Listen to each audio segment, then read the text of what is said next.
네, 안녕하세요. 매일매일 운동하기를 실천하고 있는 동탄 왕코입니다. 오늘은 9월 1일. 여러분 드디어 여름이 갔어요. 이제 가을의 시작입니다. 9월 달이에요. 오늘 날씨 대박이에요. 너무 좋아요. 지금 뭐 태풍이 오고 있다고 하긴 하는데, 오늘 하늘이 너무 이쁩니다. 그래서 일단 지금 커튼을 열어놨는데, 커튼 옆에 너무 덥네요, 지금. 일단 운동하겠습니다. 뭐 특이사항은 없고요. 그냥 운동하면 돼요. 열심히 공부하고 열심히 운동하고 여러분 알겠죠? 역시 운동할 때 CNA죠. 아직도 전쟁이 안 끝났습니다. 진짜 러시아 진짜.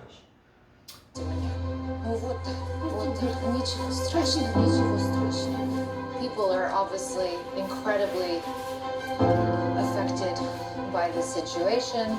The images, we could get into our story. We're covering all the angles of what happens now.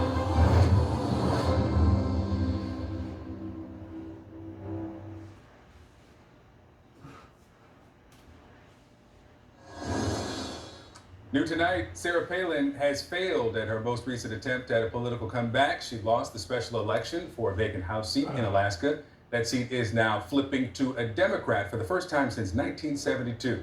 Here to discuss, former U.S. Representative Abby Finkenauer and CNN political commentators Errol Lewis and S.E. Cupp. S.E., let me start with you. Sarah Palin. Yeah, Huge name her. recognition. Yeah, we have heard of her. And but that was the play. She had the name recognition, didn't win. Well, I think Errol and I were just talking about this, a fellow Daily News alum. I've had a Daily News column for 12 years, in part because the first column I wrote was about Sarah Palin, is what people thought her name was. We were trying to figure out the No pronunciation. one knew who she Never heard of was. her. Right.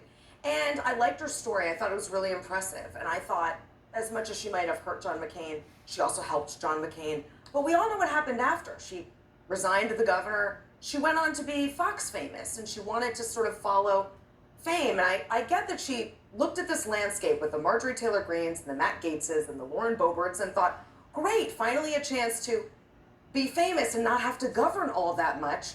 But I think Alaskans were really turned off and felt abandoned by her when she left the state and kind of, in search of more famous pastures. So I think that was the result. Is this about Sarah Palin specifically? There's no kind of lesson that Republicans can glean from this loss? Well, I mean, if they wanted to take a lesson from it, it might well be that the local needs, in this case, Alaska gets only one representative. They've got to get it right. And they've got a salmon shortage. They've got real problems there. They've got climate change issues just like everywhere else. It seems like voters don't necessarily want to throw it away on somebody who's going to get up and sort of do the celebrity thing. Leadership and celebrity are two different things. And Sarah Palin dropped one and went in the other direction. I don't know if they're looking for a celebrity there. That's a lesson that Republicans ought to take to heart. I mean, let's also not sell the Democratic now winner short here. I mean, Mary Peltola, first Native Alaskan ever to be elected. I think that says something. Also, a Democrat hasn't won in 50 years in that seat. I mean, that says something. And I think it's going to be, again, just another indicator that Democrats have a heck of a lot more hope going into 2022 than we did a few months ago. Let's turn now to Dr. Oz and some, if not conflicting, inconsistent comments on abortion. So we're going to play first what he said in May of this year. This was during the primary. And then we're going to play something from an interview he did in 2019 where he talks about heartbeat bills that were being passed. Let's watch. I do believe life starts at conception, and I've said that multiple times. Life starts at conception. Why do you care what age the heart starts beating at? It's it's still murder if you were to terminate a child, whether the heart's beating or not. Now, what are your thoughts on Alabama and these anti-abortion laws that they're passing in Alabama? Well, that they've passed. Is that healthy? I'm really worried about it. And the other thing is this whole thing about heart beating. Mm-hmm. I mean, their electrical changes at 6 weeks, but the heart's not beating. If you were to say, starting from when we can hear the heart, like when the heart's really doing something, that would be different. That's not 6 weeks though. Well, which is it? I mean, how can you believe both of those in the span of 3 years? Well, you can if you're a politician and you're running, right? I mean, it's a little unsurprising, especially Dr. Oz. He's got this sort of label as flip-flopping and not really being from Pennsylvania and running one way in a primary and another now in a general, and not all that surprising. We've seen a number of candidates, especially on the abortion issue, try to moderate in a general election. Again, that happens. President Obama, then Barack Obama, famously shifted after defeating Hillary Clinton in a primary, went more to the center on economic issues, and it really angered a lot of folks in sort of the left wings of his party. The problem is this is a super important issue. This election cycle, people are really paying attention on both sides to what you're saying. Yeah, we're seeing this, just like as you said, all across the country here. In Iowa, for example, I would say Iowa 3 is literally the most important frontline race in the country that Democrats are trying to protect, that Republicans are trying to win. And you've got the Republican candidate who sat there, or stood there, I suppose, during the primary with his hand up in the air saying that he doesn't support any exceptions for rape, incest, life of the mother, anything. And yet, like a week ago, writes an op-ed for the Des Moines Register, completely changing his story. But his hand up in the air moment, that is an ad that Congresswoman Cindy Axne is running against him in Iowa 3, and it matters. I think, again, you're going to see this continue to play out across the country as we actually hold these Republicans accountable for where they actually stand. Yeah, we're certainly seeing a lot of Republicans try to moderate those views, or at least the message of those views. Abby Finkenauer, SE Cup, Errol Lewis, thank you very much. A tennis match for the history books with legend Serena Williams advancing in what could be her last professional tournament. Right back with the latest on the greatest of all time. Summer in Abu Dhabi. It's everything you want, but so much more than you'd expect. It's relaxing days at the pool in water as chilled as your drink. It's bonding with family, but upside down. And even more so, it's burning rubber on an F1 racetrack, roller coasters breaking records. It's seizing the day or owning the night. It's literally drinking 23 karat gold. It's uniquely designed to make it the summer of your dreams. Abu Dhabi has everything you need to summer like you mean it. Air quality update in association with Copernicus, Europe's eyes on Earth.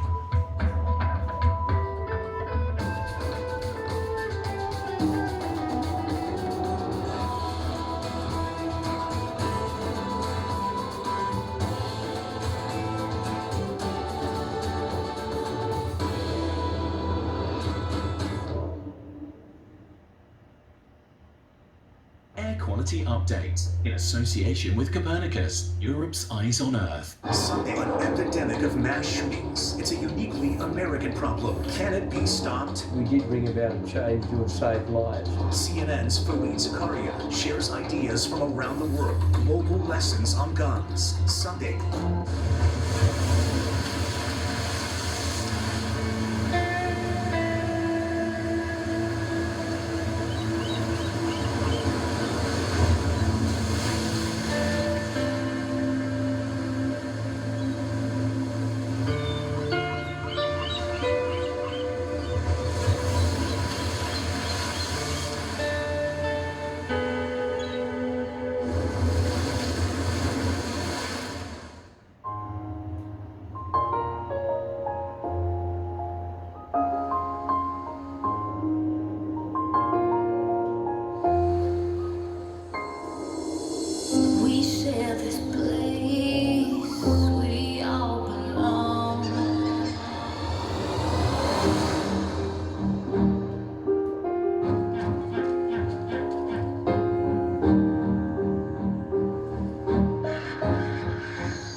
Africa. Businesses are working together like never before. All new on CNN, Connecting Africa. Join me and Lenny Jokas as we crisscross the continent to show you how new connections are revolutionizing commerce in Africa. This month, Connecting Africa through commodities. Africa has the business of putting seed in the ground and producing its own food. Connecting Africa on CNN in association with Afrexim Bank. All right, Serena Williams has just defeated the second-ranked tennis player in the world in the second round of the U.S. Open. Here with us now, former professional tennis player and ESPN tennis commentator Patrick McEnroe. I see you were there at Flushing Meadows. I saw some of the clips, Patrick, and just the cheers. They were over-modulating the microphones. What did it feel like in there? I'm telling you, Victor, I've been lucky enough to be in this stadium behind me for some of the all-time matches in U.S. Open history. Sampras, Agassi, Serena against big sister Venus, Federer, Djokovic. I have never, ever heard what we're hearing, what we heard tonight. We're still hearing as Serena is finishing up with her on-court interviews. We saw some vintage Serena Williams in this match playing against a legit competitor, and Annette Kontaveit, as you said, the #2 ranked player in the world. Serena wins the opening set, a little energy drop in the second set, loses that one, but boy, oh boy, did she bring some unbelievable tennis in that final set. 11 aces, Victor, in the match, and get this, 38 winners for Serena Williams in this one, and the Serena Swan song lives for at least one more night. It's been unbelievable here. It's fantastic. I mean, I am glad to be here. If not here, I would be there with you watching it. But for her now to make it to the third round of a tournament, she's not done that since 2020. And no doubt the energy and the love and the cheer for every point at these tournaments, at each round, that's carrying her through.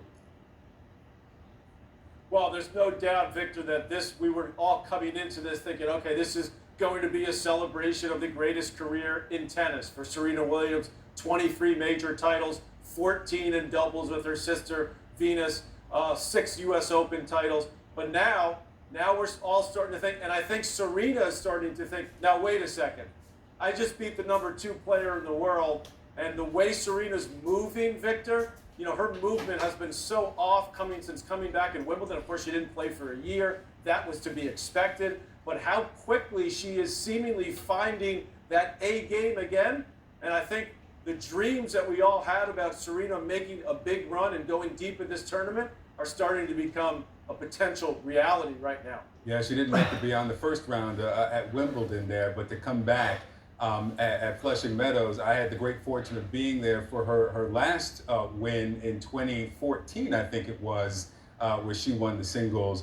She's playing again on tomorrow, the doubles, right? And then Friday, she's back on the court for a singles match. I'm just looking at these pictures, and I can imagine the energy there. Celebrities packing the place, standing for every point. And you know what's so exciting about watching this version of Serena, Victor, is because obviously in her prime, she was so dominant. She was so far above the rest of the field. But now you're seeing another side to Serena Williams. That's why I remember the word she said, I'm evolving away from tennis, not retiring, evolving. And you're kind of seeing her evolve out here on the tennis court because she's more vulnerable as a player. She's not as dominant as she once was. Nobody could be at age 40. But she's battling as hard as ever. She's trying her you-know-what off out there. And to see her be able to raise the level and the fans get behind her. Yeah. And imagine all the pressure she's under. Because everybody's so fired up and pumped up about this. And what is she doing? She's delivering yet again. This is going to be quite something as we get ready for. And you can bank on this, Victor. Friday night. So if you can get out here Friday night, I'll be happy to sit with you in the stands. I would take you up on that. We just had a picture of that handshake at the net. Patrick McEnroe, thank you so much. I am so happy for Serena. We'll be right back. No holds barred. Out front tonight, hypocrite in chief. So let me just put it to you straight, Senator. Senate Democrats, they are getting their butts kicked. No nonsense. nonsense. Are you simply shooting the messenger because you don't like the message? Facts first. How stupid do you think we are? Allies in Washington are covering for him and they shouldn't get away with it. Because getting to the truth matters. The Washington Post went and confirmed the date of that hearing. So you're telling me unless I go back in the time capsule, you're not going to believe it. Aaron Burnett out front, Tuesday to Saturday on CNN.